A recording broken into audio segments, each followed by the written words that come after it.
আসসালামু আলাইকুম। আজকে ভিন্ন স্বাদের ভিন্ন রকম ভর্তা রেসিপি নিয়ে হাজির হলাম। এটা হলো টান কচুর ভর্তা রেসিপি। এটাকে কিভাবে খান জানি না। আমি যেভাবে আজকে টান কচুর ভর্তার রেসিপি বানিয়ে আপনাদের দেখাবো। প্রথমে টান কচু কেটে নিলাম, তারপরে তো রসুন, শুকনো মরিচ, পেঁয়াজ, যে কাঁচামরিচও দিতে পারেন, শুকনো মরিচও দিতে পারেন। আমার কাছে কাঁচামরিচও ভালো লাগে, শুকনো মরিচও ভালো। তারপরে এই তো 2 টুকরো মাছ নিলাম, মাছও দিব, তারপরে একটু নারকেলও দিব, তারপরে এই তো এগুলো ভালো করে টেলে নিব, একটু পানি দিয়ে একটু লবণ দিব, তারপরে একটু সামান্য তেল দিয়ে ভালো করে শুকনো শুকনো করে ফেলবো।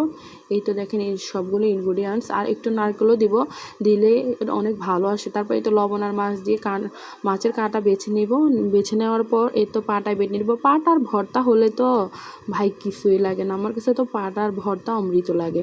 ব্লেন্ডার করলে ওটা অনেক মানে টেস্টটা ভালো আসে না। এটা আপনারা গরম ভাতের সাথে ট্রাই করে দেখবেন, ইনশাল্লাহ এই কচুর ভর্তাটা যে না খাইছেন তারও মুখে লেগে থাকবে। এই দারুণ স্বাদের এই টান কচুর ভর্তা গরম ভাতের সাথে আমি তো সাহারির পর খেয়ে ফেলছি 2 প্লেট ভাত, আলহামদুলিল্লাহ। কে কে আমার মতো ভর্তা লাভার আছেন আমার নিচে কমেন্টে অবশ্যই জানাবেন।